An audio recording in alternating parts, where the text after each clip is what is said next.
Hey guys, Zomfox here, and today it is time to do my Shrouded Fable illustration rare tier list. Now, the Shrouded Fable set is one that has become pretty polarizing. For a long time, this set was viewed by far the weakest set of the Scarlet and Violet era, and was going to be viewed by many people as the sort of Steam Siege of the era, if you know that joke, or the emerging powers of the era. And now it seems that some of that sentiment has changed because of some of the illustrators being really nice. This set doesn't have a ton of them, especially SIRs. It's really lacking at just 5. But overall, I'll give my thoughts on it right now, starting with Tapu Bulu. Now, this is not a good way to start this set. I'm just going to tell it right now. Now, for those of you that haven't seen any of my previous tier list videos, one thing I like to talk about is the idea of box arting the illustration, which essentially is making it into a traditional Pokemon card, where if you will look at the actual small image right here, you essentially do what a normal card is, where you have the box going there, and then obviously a little bit there and there. This Tapu Bulu is a prime candidate for that, and that is a horrible thing to be a part of. If you're an illustration rare, it means that you're supposed to be special. I understand you can't have all the most detail in the world under the text of the actual attacks, retreats, weaknesses, description, abilities, you know what I'm talking about. But as we've seen before, there are a ton of them that do it really well. This one does it horrifically. Everything under the little bricks that open up at the bottom, right under Tapu Bulu, is basically just filler in a lot of ways because it doesn't really need to be there to get an idea of what this actual card is. Even the background, you don't need all of that background. This is actually a really weak start for the set. This is going in the F tier. I really am not a fan of this one. I think this is a super, super basic one, and is one that I just cannot view as this incredible one in any way, shape, or form, and so I have to end up punishing it a little bit, because it's just not that great in my opinion, so I'm going to have to sadly put an F tier. Now we have the Houndoom. This is actually a very nice one. Now this is one that my opinions have kind of shifted both ways a couple of times, where it was like, you first see this, it looks kind of basic, I'm a big fan, then you're like, you know what, I love that it's all this fully dark color scheme, with it being almost impossible to see even the snout color on it, and the only real color is the red. But then it's also like, it's not the most, bottom of the card heavy, it's very light there, but the Houndoom's in the background are a cool touch. It's one that is just a really nice one the more you really look into it. It's the Houndoom's all running together. And this kind of makes sense, because if I'm not mistaken, there was a Houndour one, I believe, if I'm not mistaken, that had a lot of Houndours together. And so it kind of fits to that one in a degree. And this sort of art style for one is really nice. It's a lot like the Scizor, a couple ones. It's a solid one. I'm going to put it in the B tier. I don't think it's unfathomably good, but I think it's a very solid one, and I think it deserves that spot. Now, Horsey. This is a great one. This is a really nice one. This is a cute one. It is like leaning back on some coral, and this is how you're able to connect it away from the box. You have Horsey at the bottom part of that card above the text, right above the attacks. Meaning that if you did it in a box art, you wouldn't even have most of Horsey inbounds, or it'd be at the bottom part, which isn't normally traditional. So it ends up working in that front where it actually puts your eye in an area it normally wouldn't be. Then because it is on a piece of coral, and that piece of coral actually goes down the card into the bottom of it, or the foreground arguably, it actually makes it make a lot of sense, meaning that all the detailed work of the extra coral reefs and all that in the bottom of the card actually makes sense. Now, for this specific one, while some could argue that the top of the card is incredibly barren, it's supposed to be. Because this isn't one of those that wants to, feature like 16 cameo Pokemon. And I do love a lot of those cards. I mean, we just talked about the Fione that had a really nice cameo of all the Werelords and Wailmers. This one doesn't need it. Instead, you have the bubbles blowing. You have Horsey being right near it, looking out, and you have the sea in the background. You have the sun rays coming down. It's a really beautiful card. I do not think it's an S tier, though. I don't think this is like, if you put this next to like the Eerie SIR, if you put it next to the Greninja, you put it next to the Infernape, it doesn't compete, but it's still a really good one going in A tier.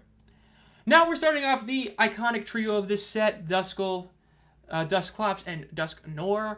Now, the Duskull, really all three of these are pretty iconic. Like, let's call it like it is. They're very, very iconic. And they all somewhat go together. It's like they're kind of following you home in a lot of ways. You have this one being out in the street, right near the lamppost. It's a really nice artwork. It's a really solid one. I think they're all pretty similar. This one's going in A tier. It's a really, really nice one. Now, the Dusclops, I actually really do love that it is behind the bush here. I think that it makes it more creepy because imagine if you see this, if you saw put yourself in the shoes of, let's say, this person that's being, stalked and all that. You see this Duskull, it's this floating skull. Then you go home and you look over the bushes and you see Dusclops. At this perspective, it is very possible you think this is still a floating skull in this specific perspective, that you can't really tell that Dusclops actually, walks around. It doesn't really feel that way. Even though you could tell if you really looked at it, if this was in real life, you'd be like, oh my god, this is scary. And it works really well. You have the windows in the houses on the background. I think this is a really solid one. Now, the only down part is, and his thing is yes, in a vacuum, is this a very box artable card? Somewhat. If you were to move the tree a little bit towards the right, you could box art this one. But the difference is, because of the fact that, again, the tree connects the top to the bottom of the card, it makes the bottom make more sense, and the fact that it's clearly from your perspective of your house, I think it's actually done really well. I'm actually putting it in S tier. Now, the Dusknoir. I think this is a bit weaker. I think that it is obviously meant to be that very end where it's right next to you, basically. It's at your house. It's got its hand on the glass. It is really, really creepy in that sense. You've obviously got, the whole face that it looks like a Dusknoir, the extra mouth, obviously, that it has on its stomach. It's a really, really nice-looking card. It's a very Halloween-esque card, especially since I think this video is coming out very close to Halloween. It's a nice one, but I'm putting it in A tier. I just think the Dusclops one is just done so well as this intermediate, because usually the middle stage evolutions, Dusclops is admittedly one of the very few that actually overshadows its fully evolved ones. It's just the objectively better Pokemon to use in playthroughs because of the Eviolite and all that. But even with illustration sets, it's usually the one that is just kind of in the middle, or it's, the lesser of the big one. This one I think is actually the best. I think the Dusclops is just done so well compared to the other two. And it's not the other two are bad. I haven't been A tier. But I think that the Dusclops is just incredible. So that's that one. Now we have Cresselia. Gotta love the random, dream good Pokemon in this set that's pretty dark, all things considered. As for this one, that might be a hot take, but I'm not the biggest fan of this one. It's one of those that it's just, when you look at it, it doesn't really feel like an illustration rare. It just feels like a regular card art to me. It really does. Cresselia's actual, the model, I guess you could say, is done well. It looks good. But it's what are you around? It's not done perfectly with everything to give you the exact perspective. On one front, it kind of looks like it's near the sea, and it looks like at the very background to the left, you have trees that are, being reflected in the water. But because of the angle, you can't tell for sure because of how it's done. Here's the thing. It's an appealing card, but it's not done well. That's why I'm putting it in that D tier that I just did right there.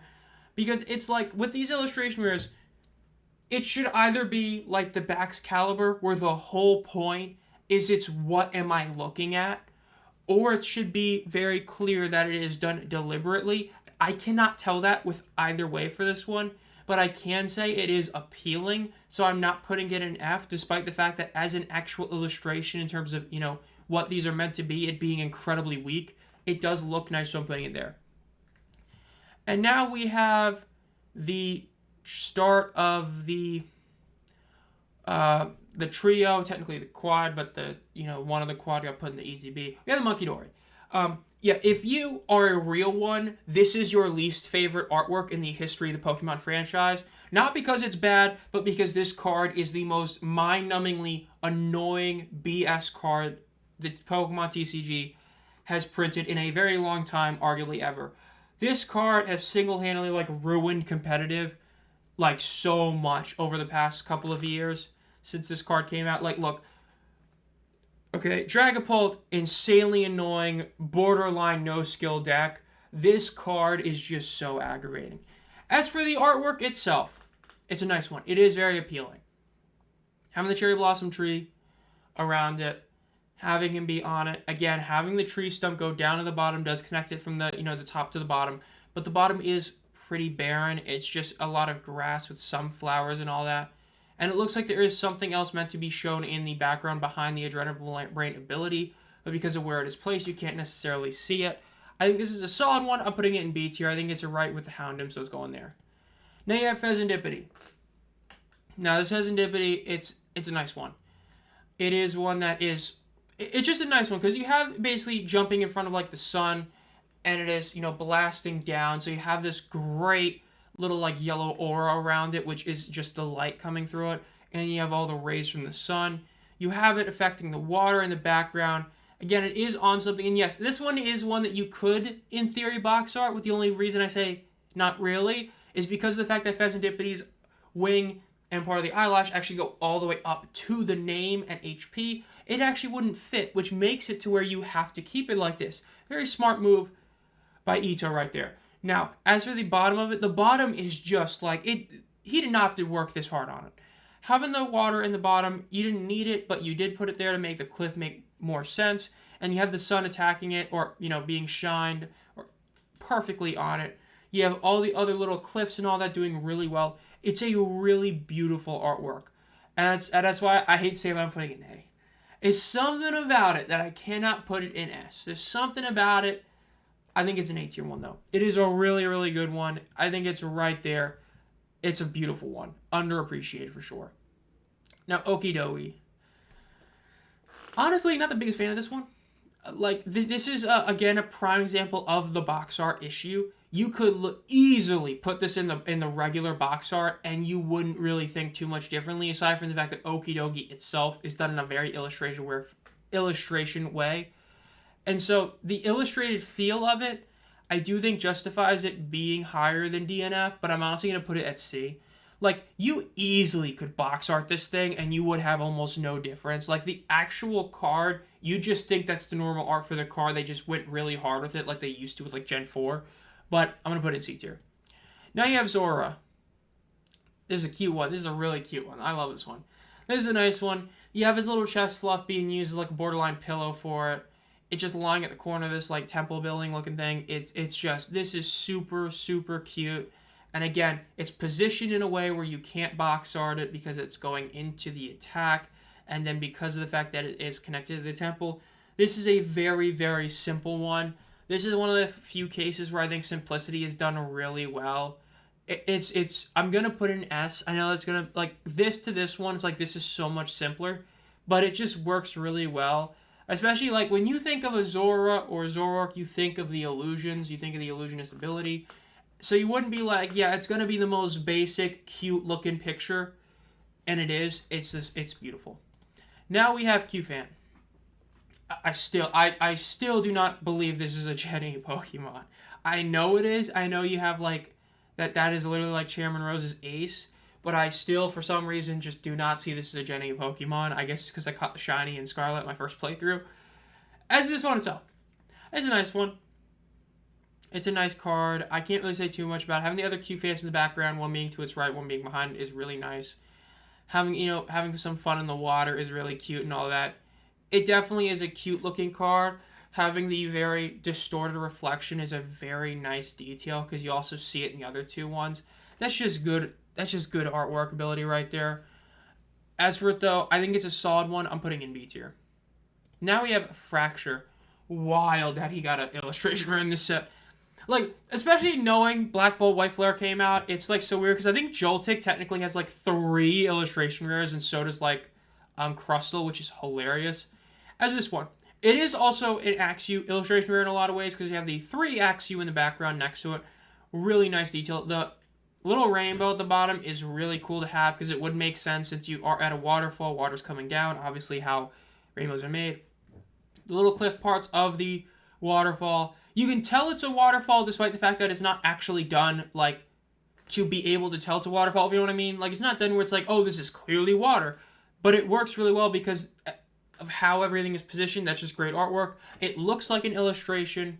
Because of the background and everything works, it actually does somewhat make sense to have the bottom. The only part I'm not the biggest fan of is how incredibly shaded the bottom left is. With how the sun is positioned, it appears that that wouldn't be super shaded, at least to me. It's still solid. I'm going to put it in the A tier. Now you have the Persian. This is a pretty iconic one. This Persian was one a lot of people love. Having it look at the reflection and that being the way you see the actual front of Persian is a really nice touch that we don't really see all the time. And again, it's positioned perfectly to fit the illustration rare, where it is put almost legitimately on the middle of the card in terms of its full body. Having the background out there is really, really beautiful. I think a lot of people would put this in S tier. I won't. I'm putting it in A tier. Now, beware. The whole, it's a friend, the hug, and the hug, can do a lot of damage. It's looking down, supposedly at you or a Stuffle. I do think it's a bit too basic. I get it's, the big guy, it's the big friendly guy. The sun is a nice touch, but I think that it is just, it's got that, somewhat sinister look because how the sun is coming and, it's shaded on his nose. It's still good, but I think that it's just kind of okay. I think it's C tier. So illustrationers in the set, it's actually a really good illustrationer set. You've got one really weak one. I mean, the Tapu Bulu is one of the weakest in the entire era. But you've got a lot of really nice ones. The whole Duskull line is really good, and the Pheasantipity is a really beautiful card, a borderline S tier one. Definitely a really solid group. Can't really say the same for the SIRs. The SIRs, honestly, are pretty weak. Starting with the Okie Dokie. Now, the biggest reason why these are weak, and you'll see, is they are essentially the exact same card done 4 times. They are literally all done by Quintero. As for this one itself, though, it's just, you only see, his face, a tiny bit of his chest, and, one hand. You have the chains, I get it, but it's not good to me. It really isn't that well done in terms of it being, an insane one. If I pull this one, I've had this one in person, it's man, if you pull this one, you're dang, because it's not the most playable card. At least the Pheasantipity is playable. It's not the one that is exclusive to the SIRs, like the Petra, because, the actual illustration work I put in the ETB. It's not a good one. I think it's not terrible, but I think it's actually D tier. Now, Monkey Dory. Monkey Dory, also not the greatest. The chains in the back are meant to put them all together, but it really just comes across as really awkward. Again, Monkey Dory coming in. It is a cool idea flipping in, but it's just insanely basic. SIRs are supposed to be the creme de la creme of the illustration rares, especially for the Pokemon, and this one just does not look at it whatsoever. Another D tier one. Now, the Pheasantipity. The Pheasantipity, I think, is a bit better because it gives the idea that it is dancing the way it is positioned, where you have it facing sort of the opposite direction, where you have the head going kind of away from you but looking towards you in a little bit where one eye is. I think it is done a bit better. Having the wings especially positioned like that makes it seem like it could be doing some sort of attack or something. I will put this one in the C tier. Now, we have the Petrarant. Now, the Petrarant, I would actually say, is the best of the 4 because it's the one that is making the chains. So it makes a lot more sense, and having the chains in the background and the foreground works a lot better with Petrarant than it does with the other ones. Because of this one, I think this actually is a solid one. This is definitely a B tier one. And then we have Cassiopeia. I think this card was worth money at a time for some reason. I say for some reason just because it's I don't know, I think the penny illustration rares in this era aren't, as good as Arvin's or some other characters. But look, the Sylvia in the background is a nice touch. The EV phone, obviously.